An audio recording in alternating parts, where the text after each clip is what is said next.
कहा जाता है, क्योंकि वो खुद के लिए नहीं जीती।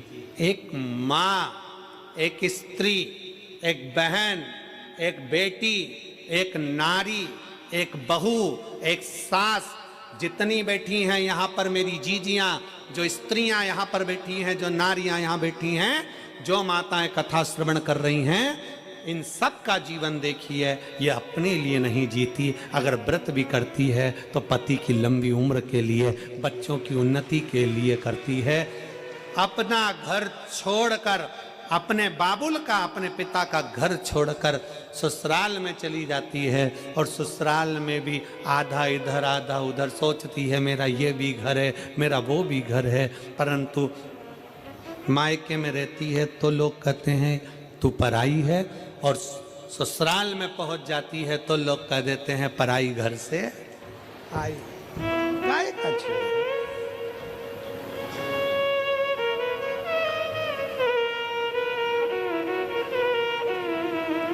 खुद के लिए नहीं जीती, स्वयं के लिए नहीं जीती। वो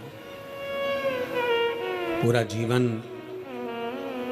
उसने अपने परिवार को दिया है, पूरे परिवार,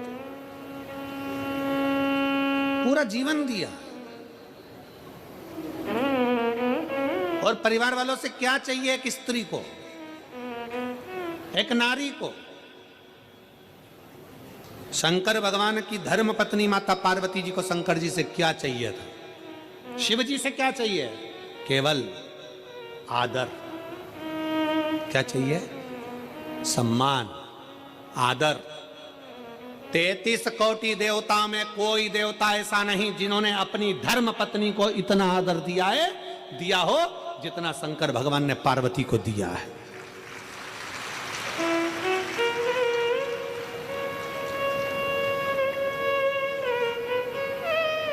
कौन से देवता जिनकी पत्नी चली गई और वो रोए हों? कौन से देवता जिनकी पत्नी चली गई और तांडव मचा दिया हो? कौन से देवता जिनकी पत्नी चली गई और कंधे पर डालकर अपनी पत्नी के शव को भी तांडव मचा कर रख दिया हो?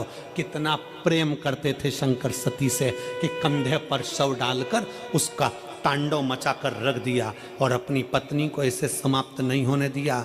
शक्ति पीठ के रूप में आज भी भारत में विद्यमान कर रख दिया। क्या चाहिए स्त्री को? स्त्री तुम्हारे लिए जीती है, काम तुम्हारे लिए करती है, पूरा घर तुम्हारे लिए संभालती है, बच्चों को बड़ा तुम्हारे लिए करती है, परिवार को संजो कर चलती है। एक नारी को चाहिए क्या? केवल एक पुरुष के द्वारा, चाहे पति हो, पिता हो, जेठ हो, देवर हो, बेटा हो, चाहे घर का नाती पंती हो, चाहे जमाई हो, चाहे दामाद हो, एक स्त्री को केवल सम्मान चाहिए, आदर चाहिए, आदर की वाणी चाहिए, सम्मान के शब्द चाहिए, उसे और कुछ नहीं चाहिए। सम्मान।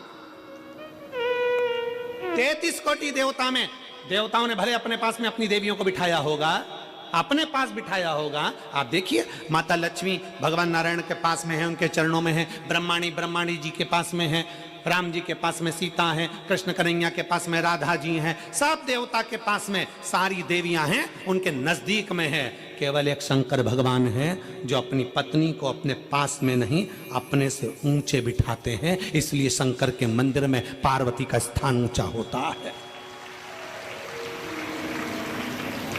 शिव जी से ऊंचा पार्वती का स्थान है। उज्जैन चले जाओ, महाकाल बाबा जमीन पर विराजमान है और पार्वती मैया ऊंचे स्थान पर। सोमनाथ चले जाओ, माता पार्वती ऊंचे स्थान पर बैठी हैं। आप ओमकारेश्वर चले जाओ, माता पार्वती ऊंचे स्थान पर बैठी हैं। शंकर भगवान के मंदिर में पार्वती मैया का स्थान ऊंचा है, क्योंकि शंकर भगवान अपनी पार्वती को ऊंचे स्थान पर रखते हैं, आदर देते हैं, सम्मान देते हैं। और जिस घर में नारी का सम्मान होता है, उस घर में कभी बरकत की कमी नहीं होती। इसलिए पार्वती मैया को शंकर भगवान ने सम्मान दिया तो उनके घर में रिद्धि भी आई, उनके घर में सिद्धि भी आई, और उनके घर में बुद्धि भी आई। अगर जहां नारी का सम्मान होता है, वहां रिद्धि, सिद्धि, बुद्धि तीनों आती है।